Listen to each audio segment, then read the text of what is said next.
இந்தியாவில் தேர்தல் ஆணையம் எவ்வளவு பெரிய தில்லுமுள்ளிகளை செய்கிறது என்பதற்கு இதைவிட பெரிய சான்று என்ன வேண்டும்?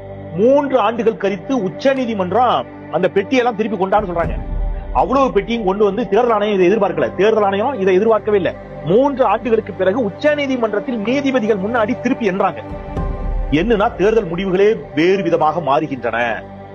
இந்தியாவில் 3 ஆண்டுகளுக்கு பிறகு ஹரியானா மாநிலத்தினுடைய தேர்தல் முடிவுகள் அதிர்ச்சி தரும் செய்தி. இது உச்ச நீதிமன்றத்தை வச்சு எண்ணி இருக்கிறாங்க.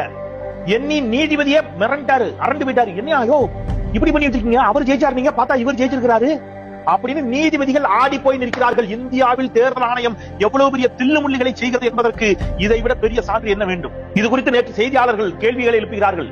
தேர்தல் ஆணையர்கிட்ட கேள்வி கேட்கிறாங்க. தேர்தல் ஆணையர் சொல்ற பதில் next question. Second row please, நீங்க கேளுப்பா தம்பி, நீங்க கேளுங்க. எந்த கேள்விக்கும் நேரடியான பதில் இல்லை. Prashant from Asianet News. As you know, after Rahul Gandhi's press conference, there are many issues coming up from different states, including states like Kerala. Will you initiate an inquiry into all these allegations which are coming from different states?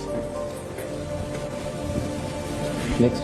Sir என்ன sir இது எந்த மீடியாலையும் நாங்க பார்க்கலையே sir. S, மீடியாவில் நீங்கள் இந்த செய்தியை பார்த்திருக்க வாய்ப்பில்லை.